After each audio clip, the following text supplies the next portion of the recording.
Hello, Global Theater. My name is Jerry Fialka. Today is July 9, 2024. We want to thank Rob Grant and his amazing podcast. I'm probably wrong about everything. Please subscribe. It's an honor and a pleasure to be here today with Gregg Bendian. Gregg, where in the heck you calling in from? I am in my new home studio in Emerson, New Jersey. How cool is that? The first question is, what is the best thing for a human being?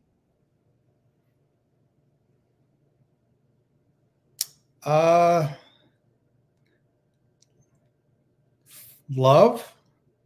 It's the answer I get the most. I agree. What's your favorite form of information? How it comes into you?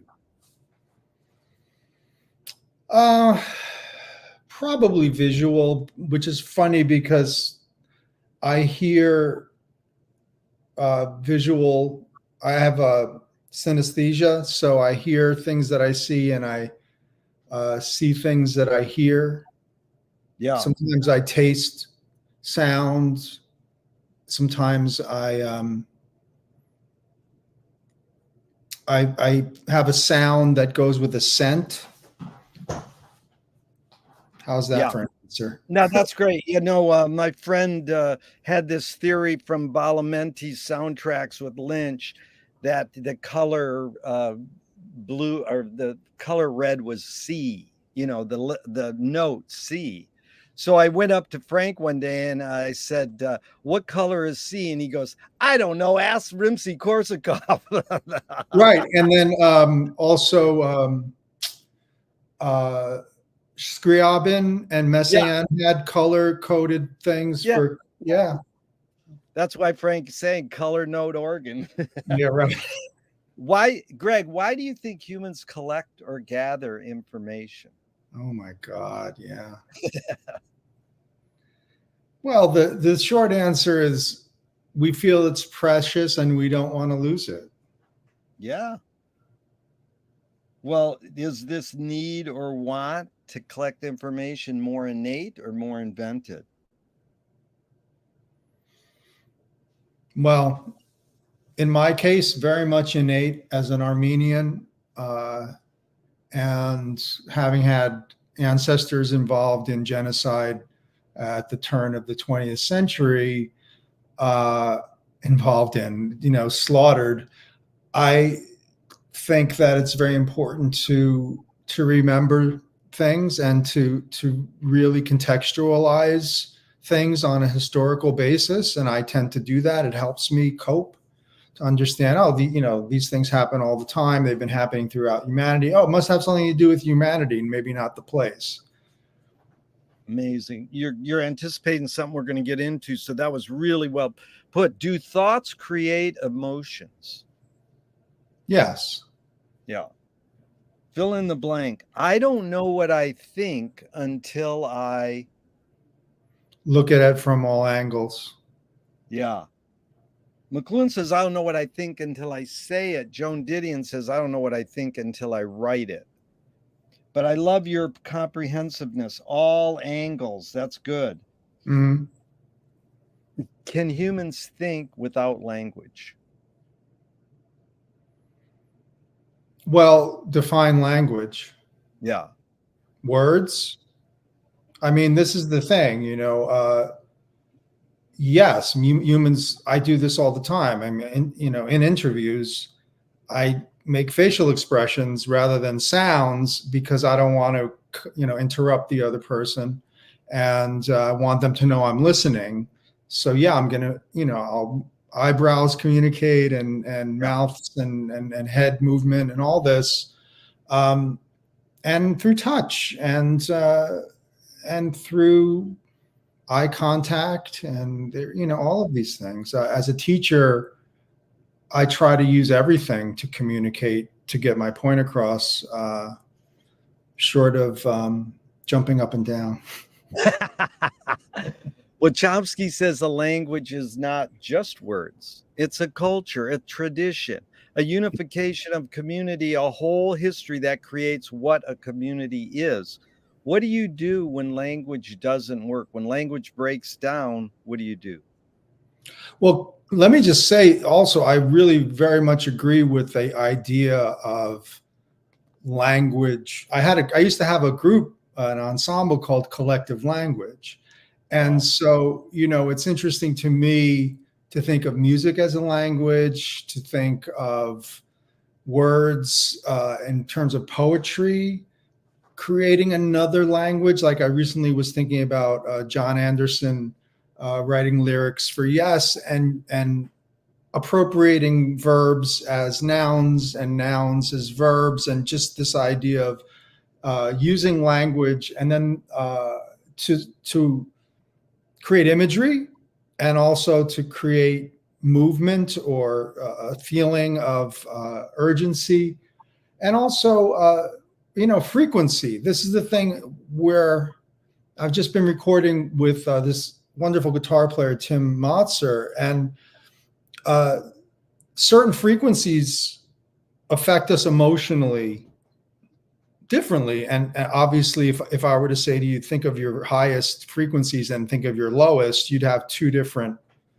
reactions to those sounds, So I think of all of that as language. It's communicating something. It's communicating intent, or it's communicating possibly architecture of some kind, structure, form of some kind.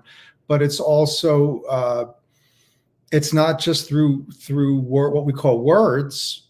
I think these kinds of architecture is communication. Totally. Right. But Greg, I appreciate you being concise and articulate.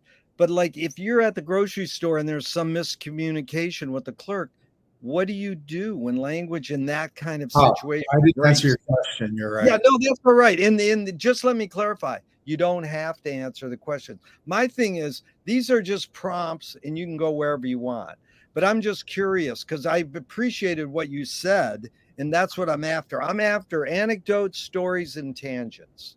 What's really funny? You talk about the communication uh, tools in a situation where language fails. Well, it's language can be maximized with tone. Yes. So you can say a few choice words with the right tone and get out of, because I have this thing also about being succinct in the studio, where if you can't give somebody the idea in one sentence, you're starting, it already becomes diluted. Yeah. So I think I go back to facial expressions and body language. Yeah. Also, I'm Armenian, and my girlfriend gets mad at me, but I talk a lot with my hands. Yeah. So if I'm doing that Yeah. and I'm disorienting someone, then I have to be aware of that. But I also do this, and I Yeah. do like to do hand gestures on podcasts, because again, it's another way of conveying, yes, I dig what you're saying. Yeah. Your observations of humans in general, are we more feeling beings or more thinking beings?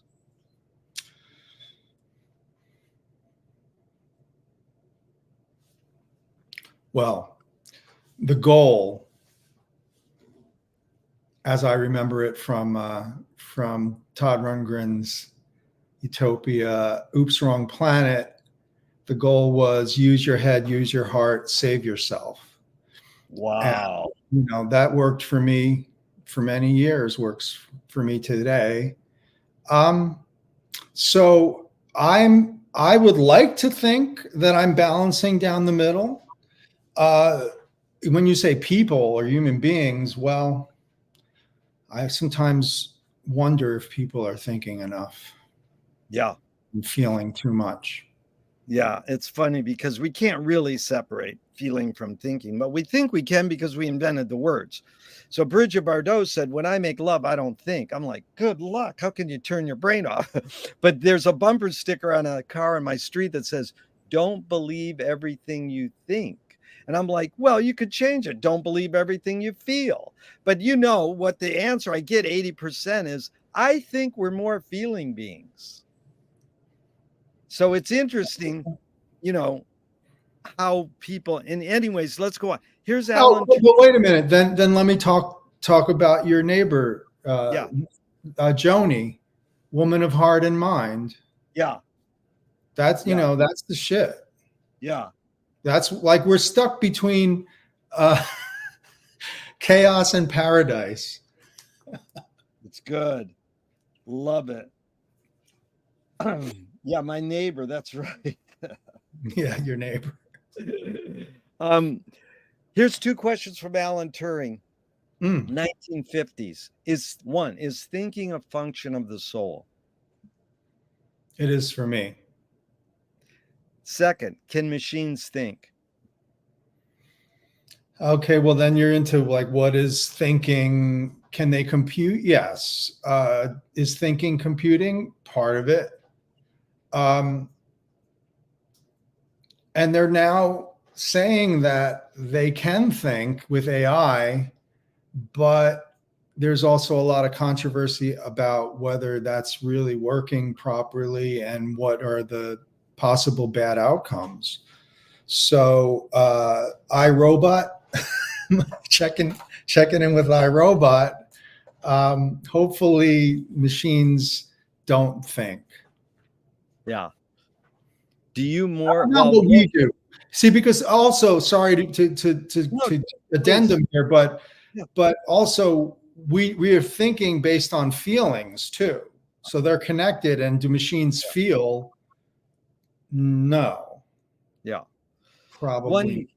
One one guy on the radio said AI is in its infant stage and it's our job to raise it well. So, do you more pursue happiness or more pursue meaning? For me, they're connected.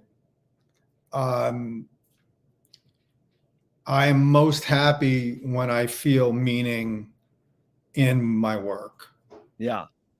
When I feel meaning in my relationships, I feel most happy. Yeah. So I don't know if that's a trick answer, but no, really, I mean, I have an album called Balance. Yeah. So you know what I mean? It's like I'm juggling that all the time.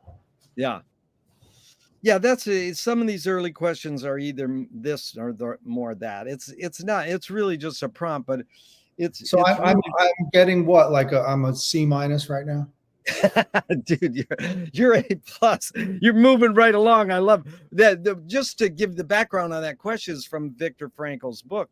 He says meaning tends to last, and happiness doesn't necessarily last. Oh, I like that. However, happiness is available to you if you can reach out to touch what means the most to you. Yeah. So when I'm not happy, I can put on, I don't know, Steve Hackett or, you know, Genesis or something, and, you know, it's going to really change my frame of mind because that's my happy place. There you So it's go. interesting, you know, it's like you can manipulate yourself. That's subgenius. Pull the wool over your own eyes. Yeah, like could I ever feel bad listening to the Fountain of Salmacis? I don't think so. Yeah. Even when it's stressful playing it on stage, you become lost in that music in that moment, and so you're in your perfect happy place. Beautiful. Does the brain more detect consciousness or create it? Like, is consciousness there bubbling away and we're more so detecting it or more so creating it? Well, as far as we know from neuroscience, if you go strict science, we would believe that the brain is just creating this consciousness. But my feeling about consciousness is I've had experiences that were extra sensory experiences, extra Yeah. consciousness experiences, a lot actually, on a Yeah. regular basis in my life. And so I don't know what consciousness is. There's a lot of different theories. I find them all interesting, but I honestly do think something's going on with consciousness and that it could actually be a group thing or a tribal or thing, or when you're with your people, and oh, I was just thinking that, like, why does that happen?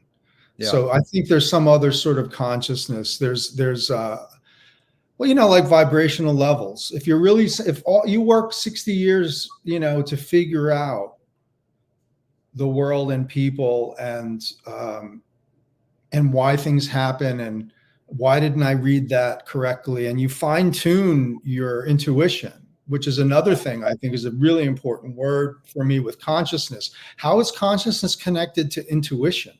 Yeah. Why did I know that so and so was listening to my music, and I called them and I didn't even know they had that album? So why does that happen? It happens to you. I was just thinking of you. Yep. If they're not just making that up, it does happen. So weird things like that happen. I Like love that. in the session with Tim Motzer on Saturday, we played a piece of music. We stopped playing the piece, and we were both thinking of Lyle Mays at the end of that piece. Wow. And I said, Lyle Mays. He said, I was just thinking Lyle Mays when we played that. So, something going on there. Yeah. I love those words, fine tuning intuition. That's really good, Gregg. So what's faster, speed of light or speed of thought?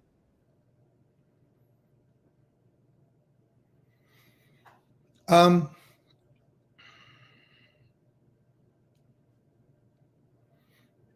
don't know if it's apples and oranges. I mean, obviously speed of light is really fast. Speed of thought is, again, something I worked on for a really long time. Listening responses in musical situations have to be instantaneous. Also, you're listening to your inner ear, imagining music before you play it. So that's sort of instantaneous. You're kind of lost in it. So that's a photo finish, Jerry. Dude, you're a wordsmith, Gregg. You're a great musician, but you're also great with lyrics. So Audre Lorde, the poet, said you can't dismantle the master's house using the master's tools. Her colleague Yvonne Rainer responded and said, you can if you expose the tools. What new tool do you suggest? Okay, well, this is very interesting to me because I've studied several masters very carefully in great detail and was able to interact with them. And before I did, I was using their tools. I was trying to understand what their tools were. Right? So if I'm talking about Cecil Taylor, like what's vocabulary, what's form, what's the use of time, what's the use of rhythm, and so you sort of break it down. Then when you play with him and you work with him, it's your tools. Yes. I think that's a very important exchange, is that you do have to start to walk before you can sprint.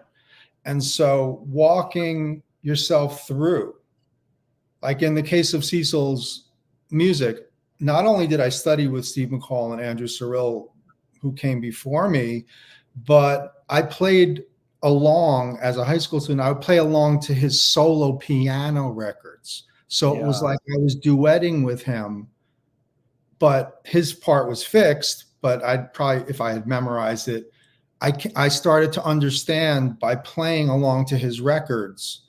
Yeah. How the master used his tools. Then it was like, okay, cool. Now what's the next job?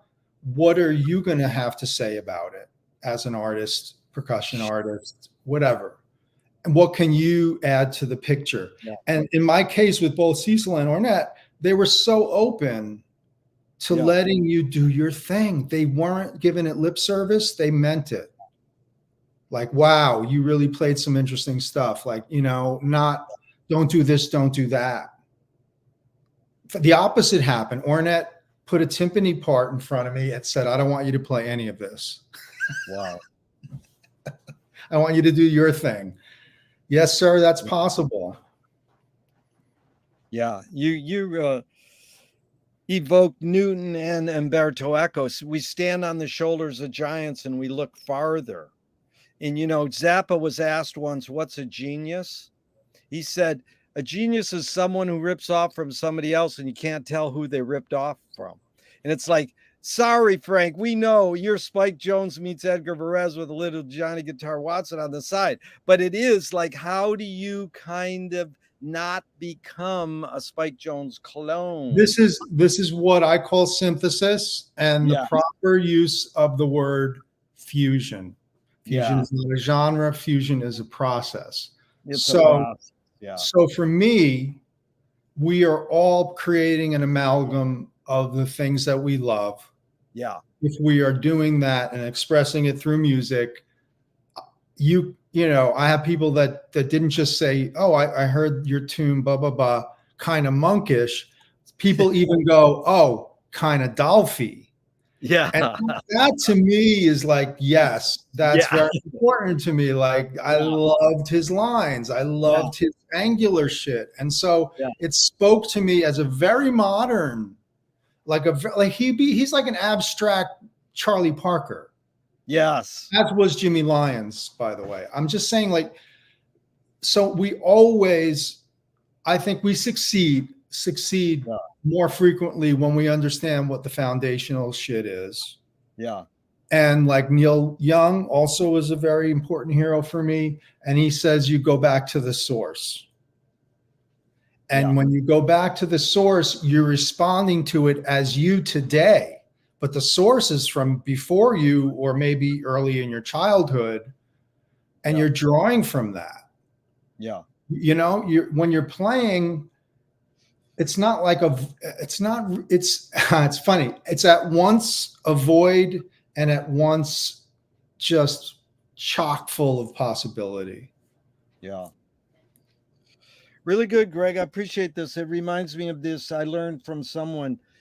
You're rooted, not retro. There's a little difference. The thing I loved is I always say if I go up to the Coen brothers and go, "You guys are Preston Sturgis wannabes," they'd go, "Thanks for the compliment." And then the word fusion, you gotta, when they ask Frank, "What do you think of jazz rock fusion?" He goes, "The only fusion I see is between the musician and the cash box." I'm glad That's you laughed. That that's is a funny one. that's sharp. Yeah. He you Okay. know he was Yeah, so go sharp. ahead. Yeah. No, just Frank was. Can I talk about Frank? Is this okay? Of course. This is like I say, I welcome tangents, anecdotes, stories, anything. Yeah. I want to tell some Frank stuff. I was studying classical percussion and tune percussion as a grade school kid in the orchestra in the town. And, when I heard Zappa and I heard that he had xylophone and vibraphone and bells and chimes, and I was welcomed into his music, but I had not yet heard about Varese. Yeah. So I'm listening to Zappa, I'm listening to Roxy, I'm listening to Studio Tan, orchestral favorites, and Sleep Dirt. And these are Yeah. big for me. That's kind of like my roundhouse right there. It's widely expanded since then, and you'll never get to it all with him. But I want to be really aware of the fact that he's a real composer. Early on, I realized that there are a few real composers in rock, pop, prog, whatever the fuck. And I go like, well, there's Zappa, there's Chick Corea, there's Gentle Giant, there's, I don't know, you can say yes, obviously Genesis. There's writing going on at a sophisticated level with classical influences. And I noticed this early on. Then I find out that Frank is into this composer, Edgar Varese, and he has this percussion ensemble piece, Ionization. Yeah. And, within a few years of that, I'm playing Ionization with the New Jersey Percussion Ensemble and, studying with the guys from the New Jersey Percussion Ensemble. And then Frank, I probably can't put hands on it right now, but Frank presented a concert of Perez's music on his own dime and had the orchestra play this, what was the Academy of Music now, it was then the Palladium. And he introduced and gave commentary on every piece. And the audience wouldn't shut the fuck up. This is on YouTube, by the way. Look up Frank Zappa Presents Perez, people. Yeah. And I'm going to tell you, it's really an incredible thing because they play the pieces great. He chose Des Airs, which I think is going to be tough for any rock and roll audience. They were yelling, and he's like, "You guys need to shut the fuck up and listen to this stuff," you know. So we went down at the end, and he was signing, and we thanked him, and he said, "You're welcome." And then the second time was he came to New York, and the New York premiere of Perfect Stranger was given by students at the Juilliard Conservatory. I knew about it. I made sure I got my ass there. Boulez already had put the record out. And there's Frank and Gail sitting in the middle of the orchestra, just, unassuming and just kind of chilling. Nobody's bothering them. They play the piece great. It's a really great concert. I think he also brought the synclavier stuff, which was able to play over loudspeakers. Yeah. And then he's walking backstage because he's going to go ultimately thank the musicians, right? These kids. And nobody's talking to him, walking over. And so I'm like, I'm following him. And so finally we stop, and there's a group of students there. And before I say anything, he says to them, "You guys played great. You were more in tune than Boulez's people." Very good. Your intonation was better than the Boulez people. Yeah. And that to me was such an amazing comment. And then it's sort of, there's a lull and nobody's asking for autographs or anything. So I just said, "Frank, excuse me, I'm such a big fan. I'm a percussionist. I'm a composer because of you." And he goes, "Oh yeah, that's nice." And I said, I just have to ask you. I've always wanted to ask you, what's your favorite Perez piece? And he said, "Octandre." And I said, "Really, Octandre?" And he said, and I said, "Not Des Airs," because of the Des Airs connections that I made, but he spoke about when Perez was writing Des Airs, Frank was living in the desert. So Frank was like, "Oh, he's writing," when Frank was a teen, he's like, "Oh, he's writing about where I live." Yeah. So it was, I thought, oh, that's gotta be the one. And then he goes, "No, Octandre, because it gives you everything you want in a Perez piece." Yeah. It does everything you'd want from a Perez piece. Yeah. And what's so ironic about that too is, guess what? Octandre has no percussion. Very Isn't that amazing? That is totally amazing. With given his bent yeah. for percussion, and he chooses the piece that doesn't have percussion. All those percussion licks he ripped off, those rhythms that he lifted or gave.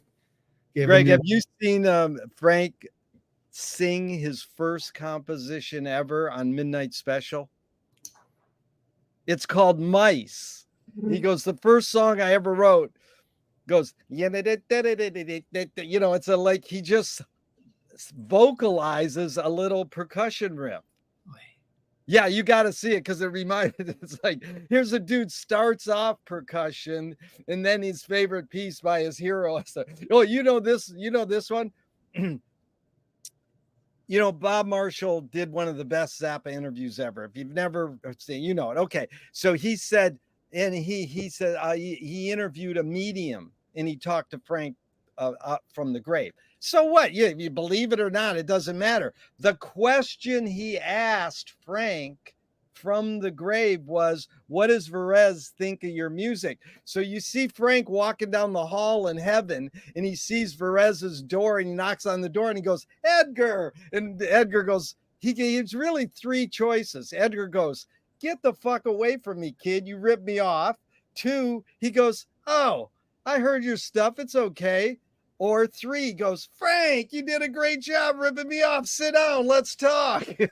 So the fact that you can believe that this could happen, it doesn't matter. Just to imagine that is fun, because Frank was trying to reach out and literally talk to his hero like you have, talked to your heroes and worked with them. He never got that, Also, so yeah. I think you touch on a really interesting point, because it's a starting point. It's cannon fodder for Frank, but Yeah. he goes in so many different directions that aren't Varese. That also, the difference is, I think of Frank more as a Charles Ives figure than a Varese figure, and I'll tell you why. Yeah. Frank was, like Ives, a really good businessman. Yeah. And so Ives was successful in insurance. Frank knew about Ives, and I think he's got a piece called Charles Ives, right? Yeah. So, Frank realizes, like, I got to be able to fund my out shit by having in shit. And you don't think Hollywood was doing that principle for years, saying, to directors, one for you, one for the people, one for you, one for the people, right? Like, you got to do the money-making one to do the personal one. And I think that the people that fucking miss the train on Frank are the people that go, don't eat the yellow snow, and and all the blowjob songs, and all that. I'm like, yeah, and would you like context? Can you use some context to understand what you're missing here? Because that's right. He was also an indefatigable lapsed Catholic to the point that he was an atheist, but he's still responding to his upbringing and being around that shit, as I was, by the way. So Jesus Christ, I believe it. I know I could relate. Gregg, you're touching on like 5 major things we're getting into. So it's so beautiful. It's like little previews. But I got to tell you, that's my thing is, I created this thing, or someone told me, that scavenger composers. That's Frank, Ives, and Carl Sterling. And they're all 3 of them are scavenger composers. But you put in this other sense too. And that's how, when I asked Bella Fleck, where'd you get your sound? He says, I was sitting in my room and I got in the hall because my brother was listening to Chick Corea and I was listening to Doc Watson. And I goes, whoa, I can blend these 2. And that's what Ives did. The story. He's sitting in church and he hears the marching band and he goes, well, I can blend church music and marching band. So you covered so much there. But also, I got to tell you, when I met Mark Mothersbaum once, I says, what do you think of Zappa? And he goes, all the guys in my band love him, but I think his lyrics are too 70s. I goes, dude, Frank's too everything. And one more little thing is, I have this theory about Richard Rodgers. So it has influence on Frank. Yeah. Yes. This is currently, because July 4th, and because I was recently thinking about them a lot. Always wanted to talk about how to get people to come on your show. I've tried so hard to get Mr. Mothersbaugh or Casali, because those guys, they're deep cats, man. No, they even mention how our the film festival I'm involved with, Ann Arbor Film Festival, was a jump start for their career, because we showed their film before they were kind of like rock. So anyways, yeah. Ann Arbor Film Festival is the oldest experimental film festival, and we showed. Anyways, the Richard Rodgers thing, I'm really curious your thoughts on too, because I drove Frank to the dentist once, and I couldn't bug him, but I just said, in the middle of a guitar solo in Australian 73, you quote Surrey with the fringe on top. I said, he goes, I heard all that shitty music. And I like, that's not shitty music. The history of, the Great American Songbook is part of jazz, part of improv and all that. But then there's other times that Frank specifically references Richard Rodgers.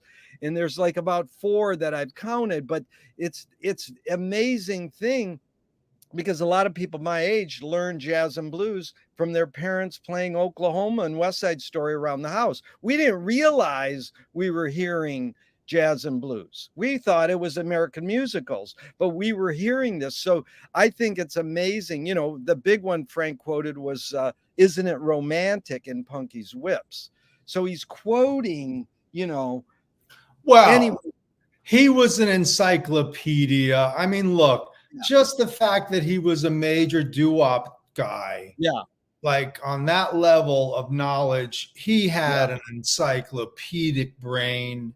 Yeah. He loved so many things so intensely. Yeah. He's the model. So, you know, I guess that's it. I just wanted to say he's one of the models. The fact he acknowledged Gentle Giant and Alan Holdsworth warms my heart.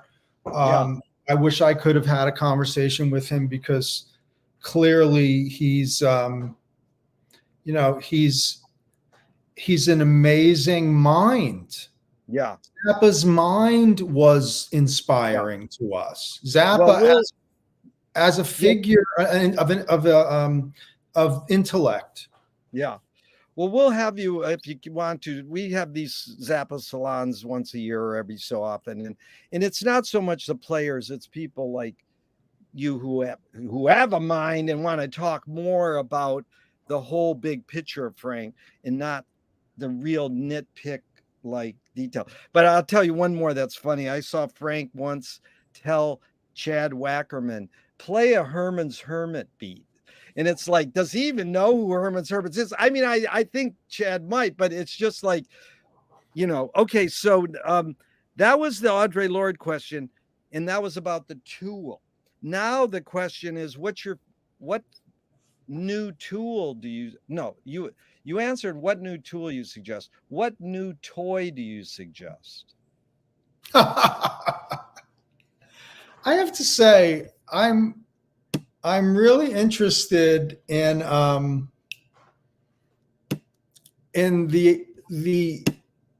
a lot of people say it's negative, but I'm interested in the ability of people to have musical toys.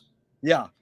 I'm interested in the ability of civilians to make sounds in organized or disorganized fashion. I've always been interested in what you wouldn't think of.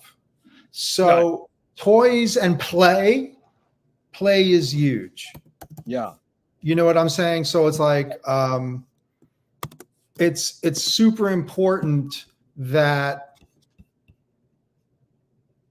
I can sit in my room with my drums and my percussion and just fuck around on stuff. And I've discovered things through that. So everything's a toy. Yeah. And then you turn that childlike impulse into your art. Yeah. I want a certain amount of that childhood wonder. Yeah. The word play is the most important because you don't work music, you play music. You really captured it well there, Gregg. What do you worry about when you go to bed at night?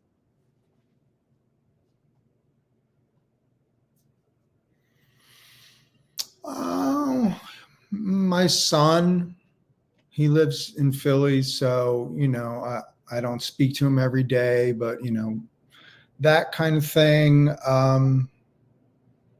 My mom, Yeah.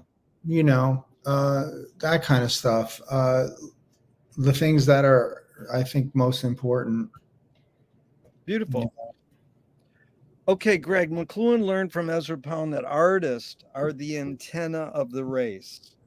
They're broadcasting and detecting the hidden psychic effects of our inventions, so we might learn how to cope with what we don't like about our inventions.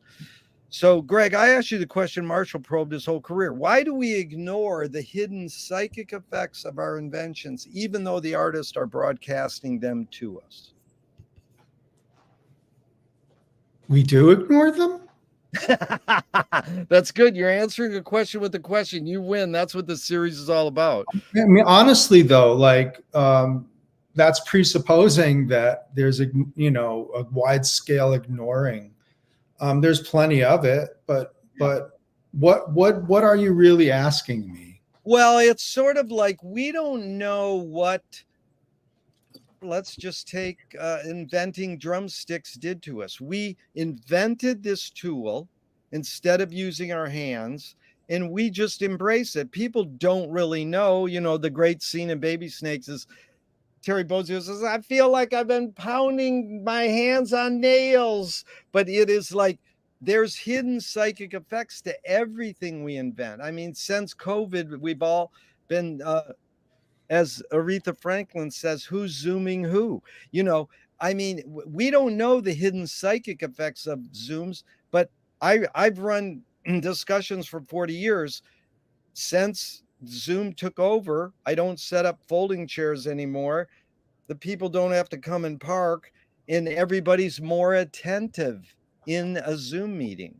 So what's the hidden psychic effect of Zooms? People are more present, but most people don't want to hear that. So it's sort of like unintended consequences. It's sort of like these things we don't know how spoken word, printed word, any invention really shapes us.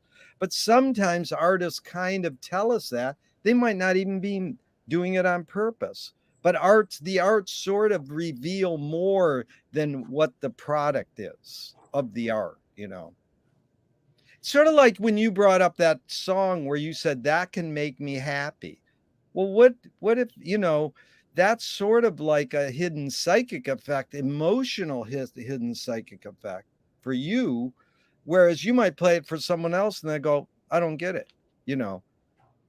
Okay, so for sure, there's plenty of I don't get it, what you get out of it. Yeah. I mean, it's kind of like this. Do you know the iceberg? Not what is it? The diamond or the pyramid concept of music and audience. Yeah. More sophisticated the music gets, the smaller the audience gets. Yeah. But that's true of anything. It's true of cuisine. It's true of painting and art and visual art and film and all that stuff. I know. I mean, if anything, Frank taught us that. And so, you paying attention as a kid, you're like, how are people making this work as a living? I don't even know if this is really answering your question, but it's just sort of like, after this last session, noticed I was specifically psychically jazzed by this session I did here over the weekend. So much so I couldn't sleep on Friday night. Yeah. By Saturday night, I was exhausted and then got energized again and had trouble going to sleep. The first gig I played with Cecil Taylor, I got the call at 7 a.m. to be in Boston by 3 o'clock sound check, no rehearsal. And I was up for 2 days without drugs. Wow. I was completely awake for more than 48 hours and drove back and finally collapsed after like a 3-night engagement or whatever it was. I mean, so I can go on about the psychic properties of art. Yeah. But I think you have to be attuned to it, or at least be somehow trained to perceive it. Gotcha. Yeah. You know what I mean? And so it's like, I do this all the time where I go like, well, what do you think a civilian would make of an Elliott Carter orchestral piece? Right. Well, what do you think they're going to think? So there's no kind of, and I'll go further, since the educational aspect of my whole thing about the bubble that was experienced from wherever you want to go, Revolver to the end of the 70s. Yeah. In terms of creative music and a populace supporting and paying attention to it. When you look at that period, it's a complete sloughing away of all the conservatism that these guys had experienced growing up in the 50s. Yeah. So that's psychic energy. There's revolution. It's funny to think that there's revolution, but on Revolver, Tomorrow Never Knows, I can go on and on about the importance of it sonically, or the fact that Indian music is now fully in the bloodstream of British rock music. But this also, I'm coming up at a time where I was very aware at a very young age of the hippie movement in the 60s, because I remember hearing Revolver at 3 years old. Wow. And playing along to it at 4, so like 67. And at that time, I remember the psychic energy of Smile on Your Brother. I remember Vietnam, what a kid would know of Vietnam. I remember specifically this psychic shit that came through the television when they covered Vietnam on the news and on my black and white television in Fairview, New Jersey in like 1969, the first moon landing. Yeah. Like that was also a wonderment. That you talk about technology, you go, how the hell did they do that with the limited means? But how did the Beatles deal with 4-track? Yeah. It's like you're rubbing 2 sticks together to create nuclear fission. Yeah. And the implement, you talk about the drumstick, and I didn't play any drumsticks on this last session. I only played mallets. And that was and only played standing. So, the context that creates for me of compositional limitation is really important to me. Focusing what one is doing, clarity. You talk about Frank's thing. His other thing is Stravinsky. Yeah. And so, I remember Cecil being into Stravinsky. I remember Frank being into Stravinsky and thinking, I got to ask Cecil what his favorite Stravinsky piece was, and it was Aegon. Wow. So one of the atonal ones later. So, he wasn't fucking around. He wasn't just going to say, oh, the La Sacra. No, he knew all that shit. These guys, this is the thing that I learned from 300 interviews on the podcast or Yale Oral History, is everybody pretty much knew everything to synthesize their thing. Yeah. It blew my mind how much these guys all knew the same thing, or all did acid, or the certain area around here all went up very close to where I live and went to the mountains with Timothy Leary and dropped acid, and how that affected the jazz movement. Guys like Liebman, guys like Gary Peacock, guys like Steve Swallow, the stories, Hal Galper, they all were involved with trying to bust through perception of reality, and we're trying psychedelic experiences, explorative experiences. You mean Middlebrook? They were going to Middlebrook, yeah.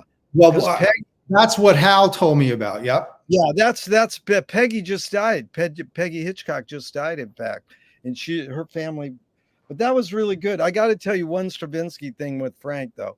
You know that Warren Zevon got to hang out with Stravinsky when he was like 17 because that Stravinsky assistant Kraft was friends, and he would bring him. I was like, I went up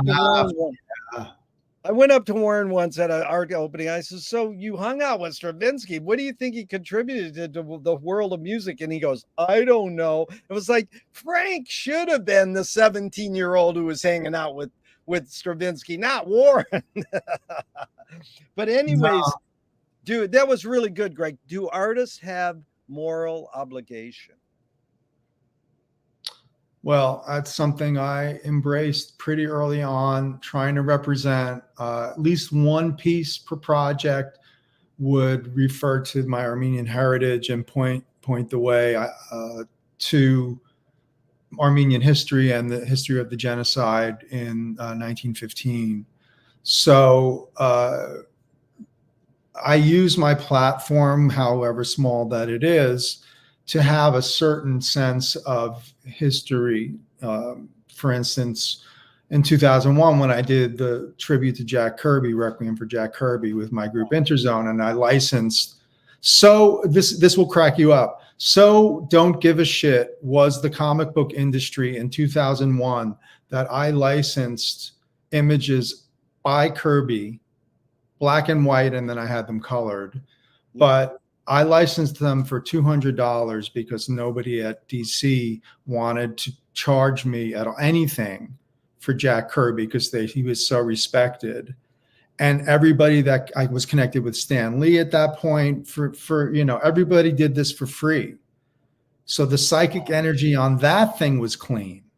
Wow. So, it's a pull-out poster, and everybody wrote something. Jim Steranko wrote something. Steve Gerber, who created Howard the Duck, wrote something for me. It's just in 2001, nobody knew that it was a multi-billion-dollar industry. And so it was that the kid thing of even the guys that did it for free, everyone contributed for free.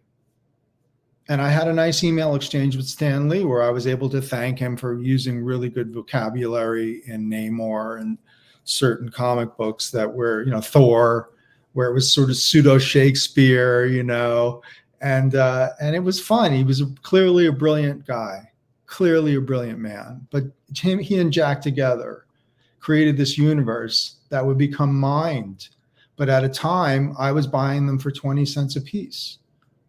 Yeah, it reminds me of Martha Graham said, great artists aren't ahead of their times, they are their times. And it's sort of like you fused a little bit of both there. Are you more afraid of old ideas or more afraid of new ideas? Old. Can you conjure up your earliest memory ever or one of them? Oh, very much so. That's one of my things. 2 years old, congenital groin hernia operation, smell of ether, the color of the light, the feeling of being abandoned by my parents, being really, really scared, and then passing out and then waking up. And that's two probably in a couple of months. And then three of my siblings had it in the same place. So it was a congenital thing. And so everyone at the same age had this thing, but I particularly have a memory that's, I remember, if we're talking about Revolver, I remember playing pots and pans with Lincoln Logs at 3. That's pretty good. Lincoln Logs, how cool is that? Is memory more a curse or more a blessing? I'm glad you're laughing. That's what this series is all about, to have fun. This is good. Fuck yeah.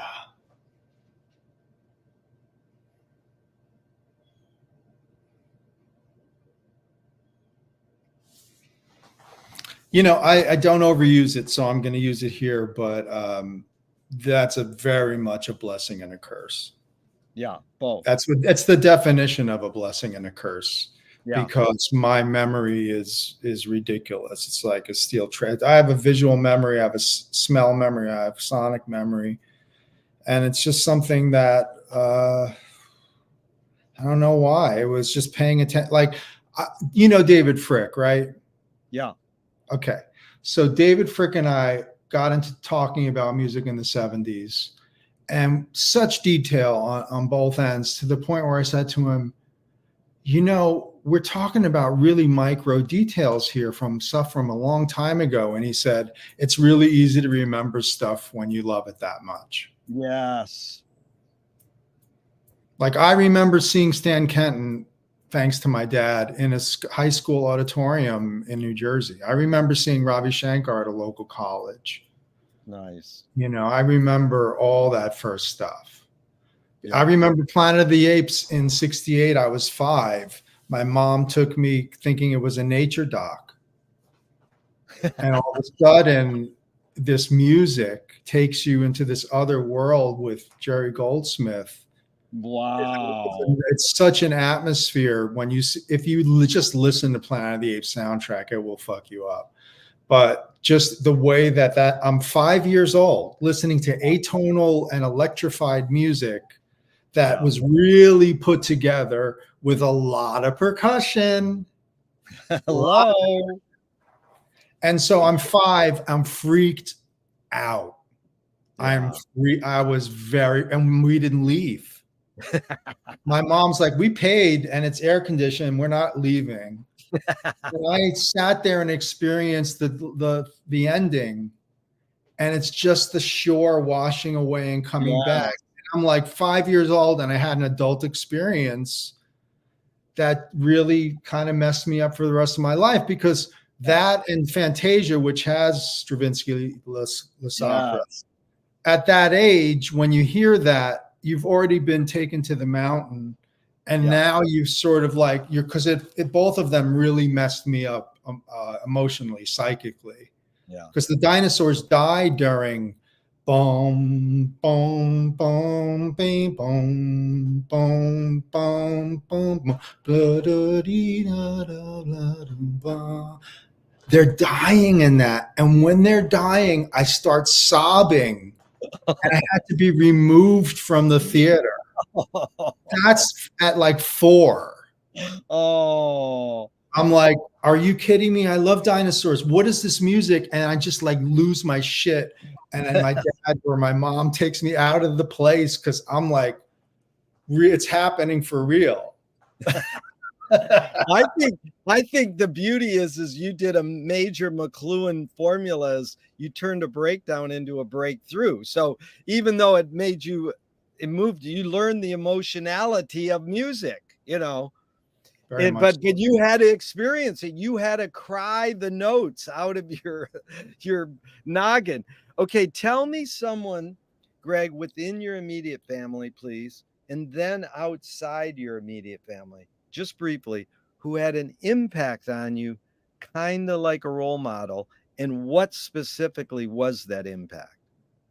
Well, I always thank my dad, because he loved music so much and he had a great record collection. Yeah. So between he and my mom both loving music, the household had Sergio Mendes, Brazil 66. We had Simon and Garfunkel. We had the Beatles. We had Tchaikovsky. We had Kind of Blue. We had Brilliant Corners. My dad was, real music lover, not a musician. And so, just having that as the norm. I'm not sure. Ask me specifically what the question is again. Someone who was a role model, and what did you specifically? Yeah. So I'd have to say my dad and then my uncle, but there were 3. It was like my dad, after he did take me to shows and just had music on in the house. My uncle was in college, only 7 years older than me. So I'm in middle school, he's in college, and he's bringing home the Lamb and RTF and Mahavishnu and all this shit on 8-track, and we had everything. So it was like a musical was a big thing. But I'm like, oh, I'm going to do this because this is possible, because I like it so much and I like it better than sports. So I'm going to stop doing sports. Then when I got to college, I met Noel DaCosta. Noel DaCosta was one of the first African-American academicians in the country and classical composers, because Black music was usually not allowed to be in classical that much. It wasn't paid attention to that much. So Noel was a brilliant fusion artist who played violin in the pit for James Brown at the Apollo, and then conducted the Messiah as a choral director, wrote Caribbean influence because that's where he was from, but he studied with Nalia Boulanger in Paris. So he knew his ears were ridiculous and he knew everything and was open to everything. He was open to Cecil. So he became like a second father to me. Wow. Because I had 20 years after college with him of just him being at me playing Cecil at Lincoln Center When my folks didn't come, he was there. You know, he came to play. He premiered my violin music. He was part of my first album. He's Dude, such a champion was he for the people that like him. And this is why I'm this way, is because of Noel, because he was so inclusive. yeah. He knew you were serious. He's going to give you 100% of what he's got to give you and more. And you'll go to him and he'll be like a foundational figure in your life for music. And I wrote him a letter before he passed. I knew he was dying of cancer. I wrote him a letter and I made sure that he got it. His wife told me he got it, his widow. And I said, man, you know, you were the musical father. Because at the point when you become mature enough to say, no, I'm doing this and I'm going to do that. And he's like, yeah, man, go. Yeah. That's what we're doing now. I'm not going to go into like theory with you. Yeah. You're telling me what you want to do. I'm going to help facilitate that. That's a really big thing to do that, it's for students to be nurtured. That's a really big thing for me because it was done for me. Yeah. I have students that come to me for composition. I have students that come to me for drum set, bendianmusic.com. I come to, students that come to me for production because it's all about this love thing where I have students from Argentina. I have students from Germany. I have students from Baltimore. So it's just like the exchange of music, that with the podcast, this idea of like sharing music is the ultimate psychic energy to me. But the interviews are psychic. I guess I'll tell everybody that really I'm so addicted to the interviews because to me, that's psychic time travel. Yes. It's a good way to put it. When I'm at the scene of Lee Morgan's murder, when I'm, at the scene of someone telling me about recording with Coltrane and or someone at Bitches Brew, I'm at that scene. Yeah. It's as close as I'm going to get. I'm hanging on every word and I'm painting the picture in my mind of what they're going through and what they're seeing, how the drums are set up for Bitches Brew. I have a psychic image of that, so that's a thing. Like it's the thing about history that maybe people don't talk about enough, which is think about what life was like at that moment. Yeah.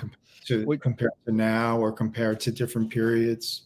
And you're painting a picture with words, just talking, and I appreciate it. You're very concise, Gregg. And I have to interject one Nadia thing if you don't know. Do you know Louis Saul? He tried out to be Frank's secretary and he studied with Nadia Boulanger. He's got a great story and he's been on my podcast. You should really talk to him. He's an amazing music guy.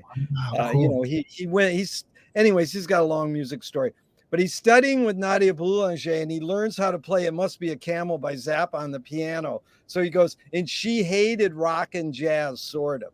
And so he plays this and she goes, oh, that's very good. Like she gave the nod to Frank's music, played live, not on a Zappa record, but just played live. So see, we like stuff like that because it's whenever these intersections occur, they're huge for me. And I capture them sometimes by accident. Like when I did Wayne Shorter's oral history at his Hollywood home in 15 years ago, 14 years ago, he was psychically taking me to Newark. Yeah. Growing up, with big bands coming to Newark because it was like a happening place. Yeah. When it was on a circuit. Yeah. And so, you look at New Jersey. I love New Jersey history, by the way. Yeah. There's a lot of Revolutionary War stuff went on here. Wow. So that's demarcated all along this area and, where Washington routes went and stuff. It's really fascinating. Where Benedict Arnold was arrested is here. Wow. At a tavern. So that psychic energy thing, man, you really struck a chord with that, I think. Well, I appreciate it. So, What you were was the raised. other part of the question? Did I answer it properly? I Yeah, mean, you the no, cost of no. man.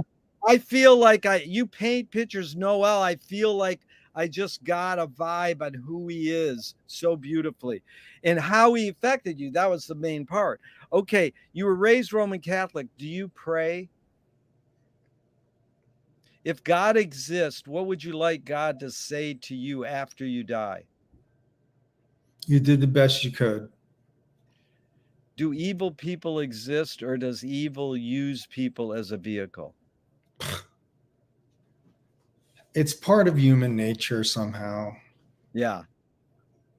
Well, that's what I like when I hear people say everybody's capable of it in human nature. But really, Greg, the hidden question is how do you advise someone to deal with an enemy? And I'll set it up. Alan Watts says if you acknowledge your enemy, you empower them. Coppola stole from the mob and the samurai keep your friends close and your enemies closer. JFK said, forgive your enemy, but don't forget their name. And Fellini says, I need an enemy. So it's a lot of thoughts. The basic question is how do you advise someone to deal with an enemy? But first, how would you respond to Alan Watts? If you acknowledge your enemy, you empower them. I waited while this jackass kept printing negative things about me. At the time, there were magazines and newspapers. There were, Yeah. music magazines, and reviews would be in them. And that was before the internet. So Yeah. I had a guy that was after me, and he really disliked me and what I did. And I never acknowledged him. Yeah. And then I wrote a letter to the last person that wrote the last magazine that carried his piece. And I said, I want you to take a look at the record on what this guy has been writing about me and see if you think you call that fair and balanced journalism. And Yeah. he lost the gig Wow. because I just put it down. I'm like, look, Clarity, you had me in here 3 times, and 3 times I get killed by this guy, and he's fucking with me or whatever. And I never gave him the time of day, but I went to his employer and I said, hey man, check this out. Like, is this Yeah. what you want to be associated with? And they dealt with it. And it happened to me another time too, where a guy went weird on some percussion thing. And I wrote a letter and they printed it. And then they printed his response. And then it became a confidential matter between him and I'm one of the Weather Report drummers. And, like this kind of like, negotiated kind of deal on, hey guys, let's be nice. Yeah. So I think that you have people that are against you, and often it doesn't matter, and I'll tell you why. Because you realize they don't understand you. Yeah. So they're not in a position to say be against you. Even if they are, it seems like random. So you just sort of go, whatever. I mean, there's enough years of that. That's decades of that. So Yeah. you just go that, and then you go people that talk shit and don't come through, or work against you. And I've had all of it. Yeah. Um, Very interesting. yeah, Yeah, a Zappa fan in Little Rock, great musician Matt Johnson. He read a review of a Zappa album in his local newspaper, and he says, "Dude, you just didn't get it. Come over to my house, and I'll kind of walk you through Zappa for a second." And the critic for the newspaper came to his house and he did it. And he goes, "You're right."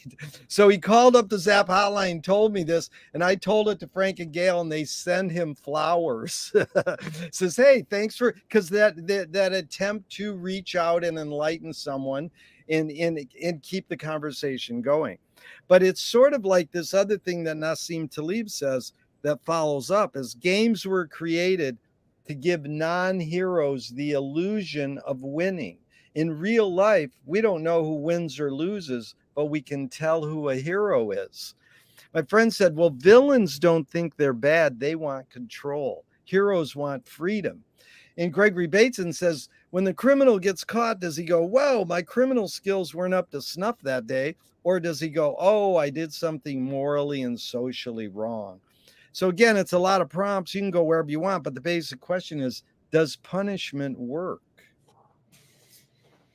God, that's so interesting. Yeah, I think so. Let's say mistakes. Yeah.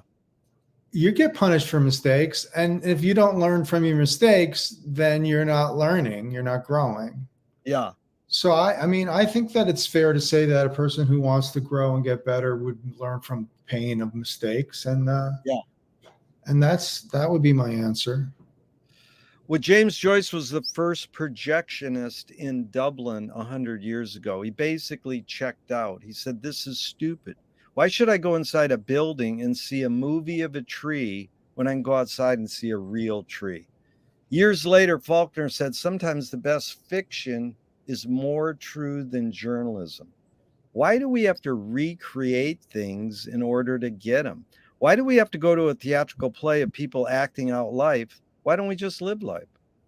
Yeah, right. Like the Greek theater, catharsis, Yeah. the seeing of themselves in something and a larger thing, and somehow feeling connected or purified of something or understanding something on another level. I think that's a very human need. Yeah. It's a human need. And Gregg, walk us through. You've kind of covered this, but you're playing Lincoln Logs, as percussion. You're really into music through your upbringing, going to movies and hearing soundtracks. Where was that tipping point where you said, "This is my calling"? I mean, did you immediately in high school go, "Okay, this is what I'm going to study," and then college, this is my calling? Is there a tipping point? Yeah. Um, Doing it to do it was fun. Must have really liked it early on in grade school into middle school. In middle school, you asked about important figures. Seventh grade music professor who was an elderly Jewish woman who knew a lot of stuff. And you had like a serious music class in middle school of all things. Yeah. I think it was seventh grade. And I had a solo on Little Drummer Boy in the Christmas concert.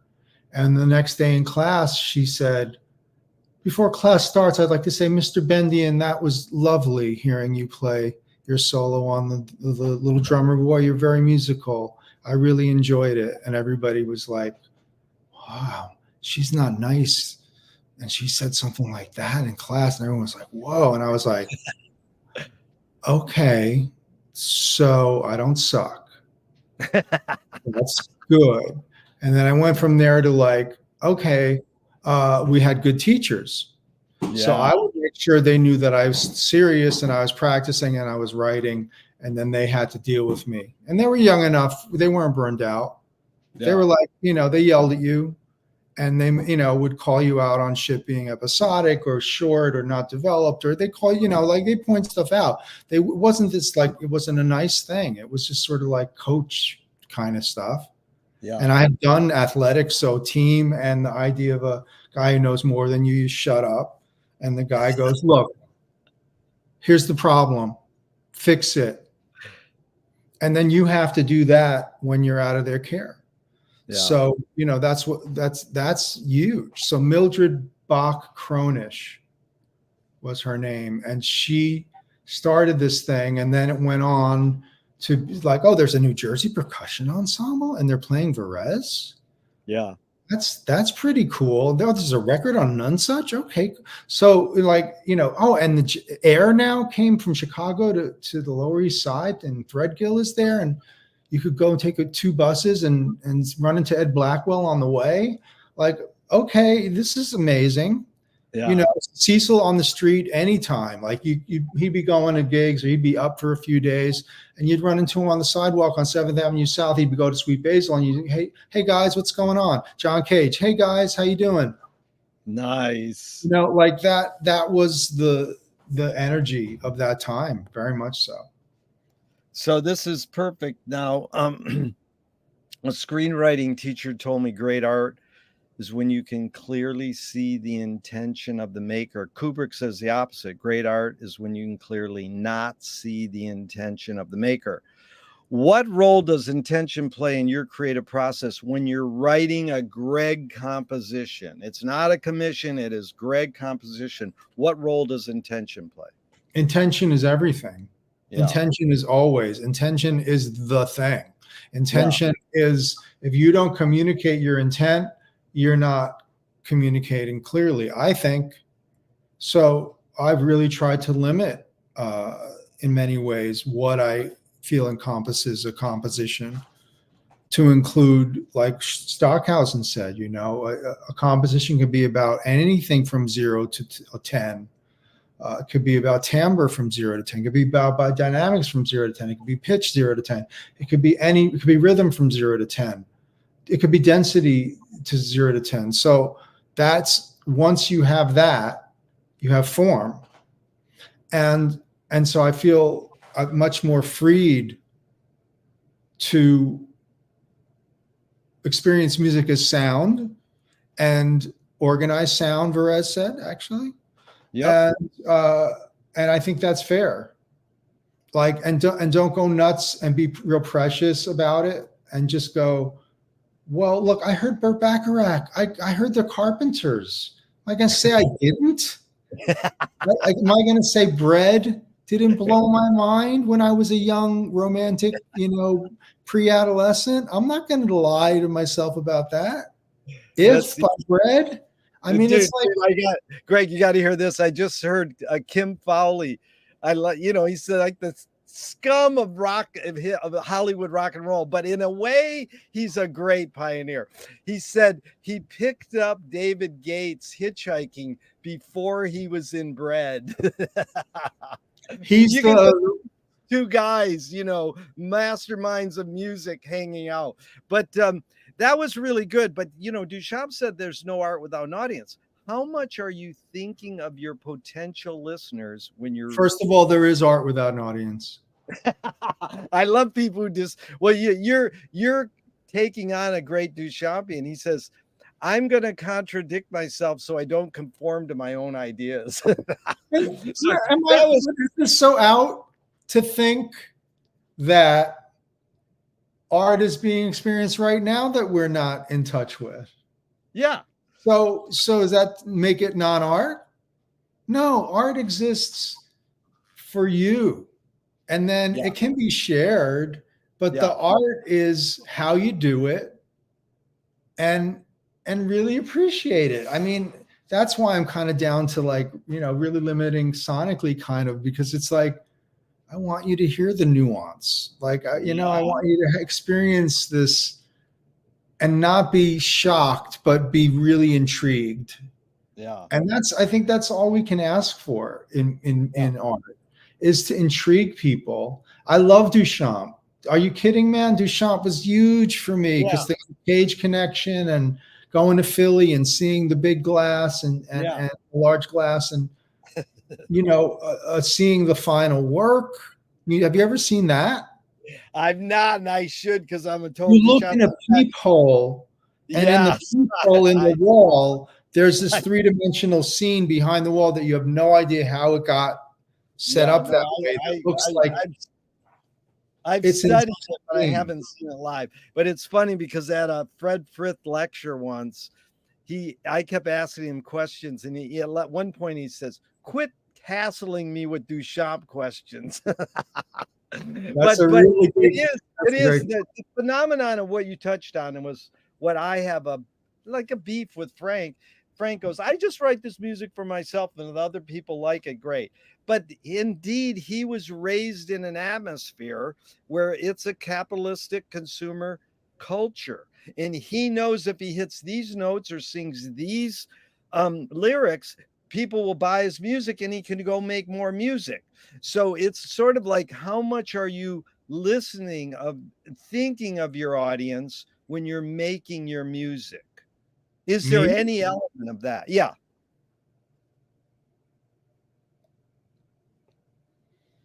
I guess not a lot, Yeah. because my audience found me somehow. Yeah. Like, my people finally got that everything is intended to be this. Yeah. Everything is intended to be, oh, this is different. Everything. Yeah. And so Pat Metheny said to me in 96 or 99, when we did this Sign of Four, he's like, it's going to take like 30 years for people to realize the way you're connecting things. Like Gary Husband said to me, Todd Rundgren and Cecil Taylor? I'm like, yeah. And on, records. Yeah. And so, that's been my little mission, Yeah. is to just go, look, you know what? It's kind of like you have to deal with the vernacular and the vocabulary of the thing. And then some places you can take leeway, some places you can't. Yeah. Be aware of like respecting the form and the format and the music and the artist. And, so to a certain degree, you are interpretive. To a certain degree, you are recreating a little bit of a thing. Yeah.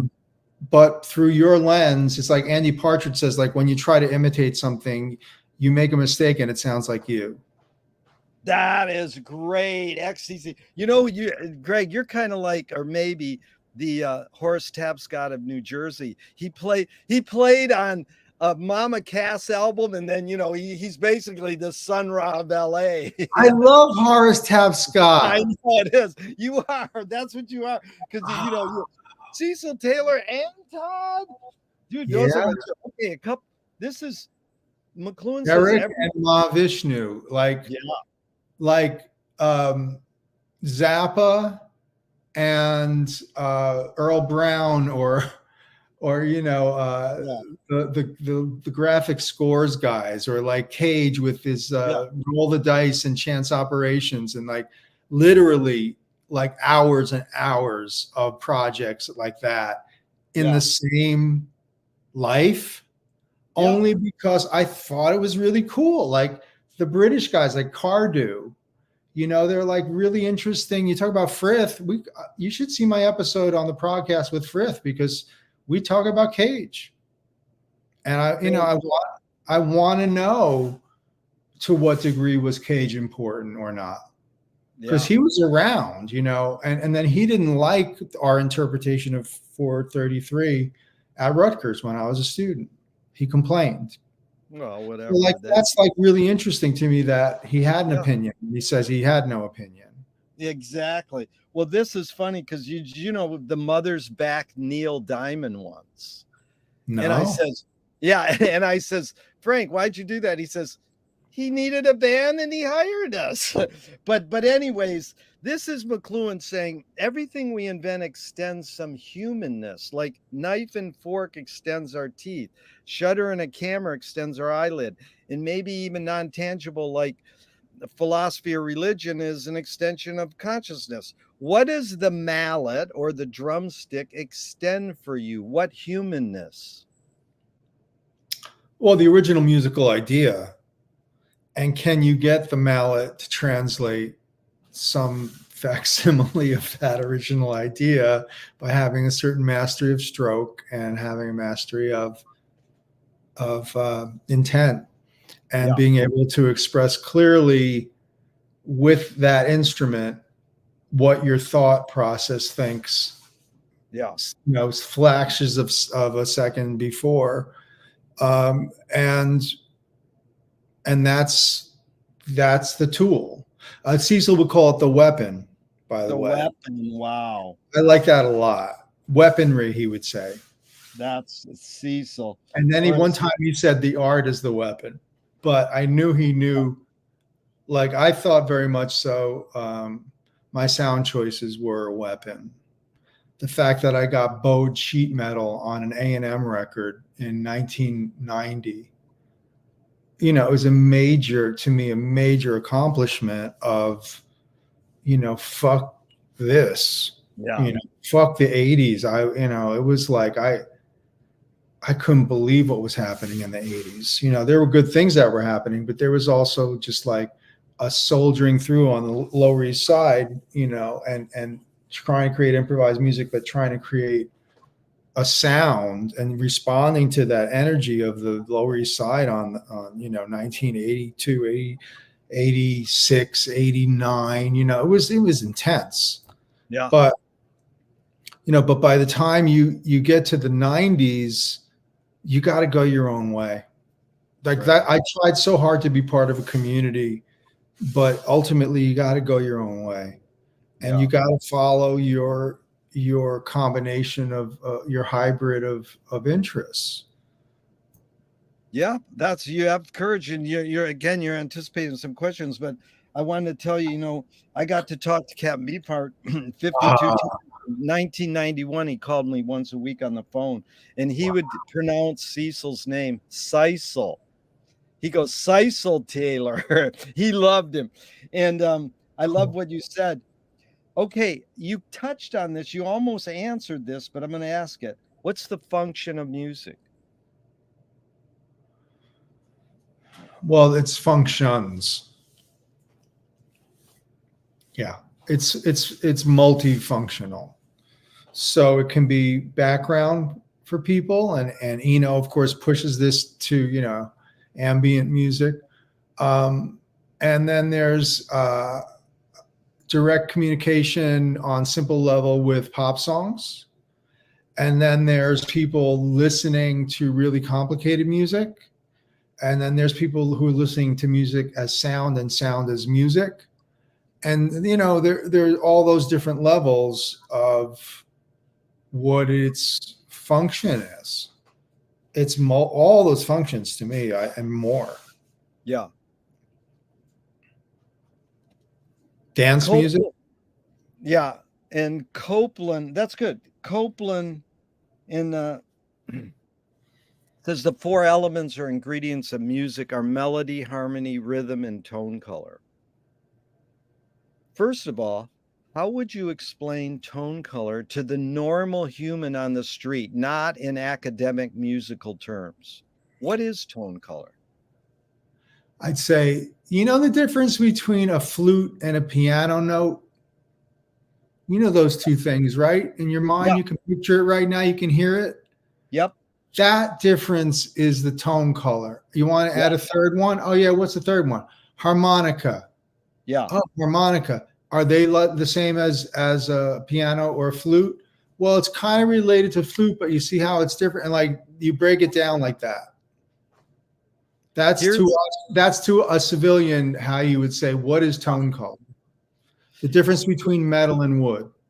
Yes, very good. And here's the question, which I'm always struggling with, is how do you integrate or focus those four elements that Copeland says? Melody, harmony, rhythm, and tone How color. do I? Yeah, personally, in a composition is Yeah. Well, I always stick to rules. I kind of limit myself. Like you can't move that way. You got to move this way. You move that way too much. You use that note too much. I like limitations. I like to stick to themes that relate, rhythmic themes. yeah. Rhythmic themes. I turn themes inside out and upside down. I take, like if you think about going from major to minor, I'll look at an interval, returning as a diminished fifth instead of a perfect fifth, and then it'll be somehow communicate that there's change, so I think that's what it is I just manipulate every one of those things to have a unity of intent, and it should be clear. This is a slow piece. This is a blazing hot, fast piece. This is a pointillistic piece. This is a combination of pointillistic and slowly moving things. You will not really I'm not throwing any surprises at you. Listen to this happening in the process. That to me is how you manipulate anything, is you have to have the intent of, well, what do I want to do? Like, what's the black page, Yeah. Is the black page a drum solo or is it fodder for a really cool melody? Yeah. Right. And so, like, how can it be set? It can be set in reggae. It can be set in teenage New York. It can be set in all these different ways. And yet, and he did this with so many pieces, resetting it is revealing like what's interesting about it. Exactly. Right. Yeah. I think. I saw Frank put the black page in front of Ainsley Dunbar at a rehearsal once. Ainsley wasn't in the band. He just stopped by and he put it in front. Ainsley didn't play the black page. He just played 4/4, but it was an amazing way to rethink, or what you were describing there is the piece exists and then it can exist in different settings. I like realization. So like I use the term, this is the realization of this concept. Realization 11B, realization 27. Like you're realizing a basic format or concept that has approximate. Yeah. It's perfect. Approximate is a great example. Yeah. It's really good. It's function in many different ways, and they could do a dance of it. Yeah. They could do a drum of it. And I think that's huge, because if it goes back to Bach, like, you take those lines, it doesn't matter what instruments you play them on. Yeah. They fit together. They're interesting, so I embrace that. Great, Gregg. It's amazing. Frank was in a lobby at a hotel in Europe, and these people came up to him and his band was there, and he goes, "The great Frank Zappa, please do a piece for us right here." And Frank conducted the band in total silence, and they just danced a piece in silence. Right on. So another friend of mine says the 3 T's of music are technique, theory, and taste. Technique, you've learned how to play. Theory, you know the structure. How does one acquire taste? It's preferences. Yeah. It's your interests. It's like, well, you like this, you don't like that. That's all it is. And of course, that's style. Yeah. It's not just taste, style is the result of that, because, you're not going to like something and include it, even if you don't like it. Yeah. You're putting in what you like. I mean, unless you're Frank and you're doing Stairway or Whipping Post. Figure that out. Mike Keneally told me it's because he was fucking with people. I'm like, I don't know, man. I'd rather hear Zappa at this point. Exactly. And then the Zappa cover. That joke. I played Todd Rundgren's Unpredictable project. All we do is covers. I don't think it's that much fun. I mean, I'll play whatever Todd wants to play, but I think it's funny because at a certain point, it's like, what does it accomplish? Yeah, but I get it. You love that stuff, I mean, it's Incense and Peppermints is really cool. Yeah. Okay, they go along with this word taste. This is Marshall McLuhan. Song is slowed down speech.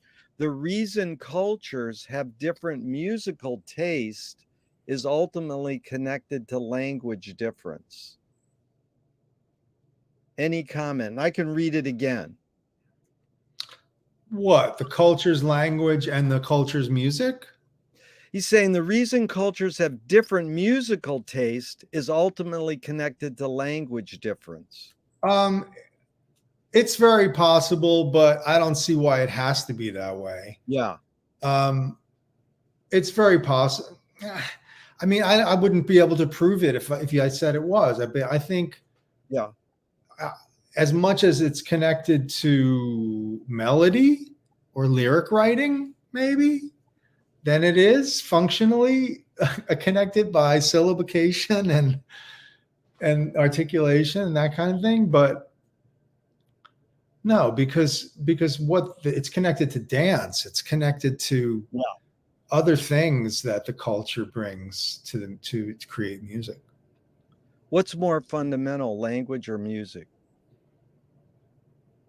Well, language, but again, I think music is a language. So, I mean, it's language is language. Tell me the name of an instrumental that makes you laugh. Oh, hopefully tonight I'll be listening to Focus play Hocus Pocus.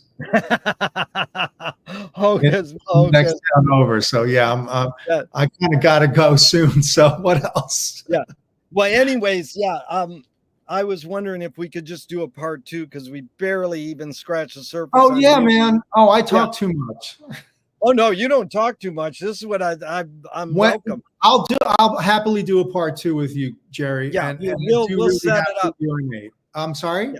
We'll set up a date. So you want to stop now, or can I do a couple more questions? Can we pause, or you want to stop? Because I really have to pee. Why don't we just stop, because it is Okay. something I got to do too, and we'll plan a part two. Gregg, thank you so much. I appreciate everything you do.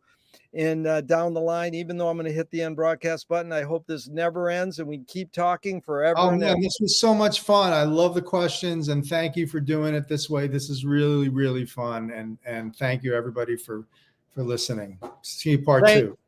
Thanks, Gregg. BendianMusic.com. Hit me up. It's the site is linked right there. Thank you. Right on, man. Thank you. Bye-bye.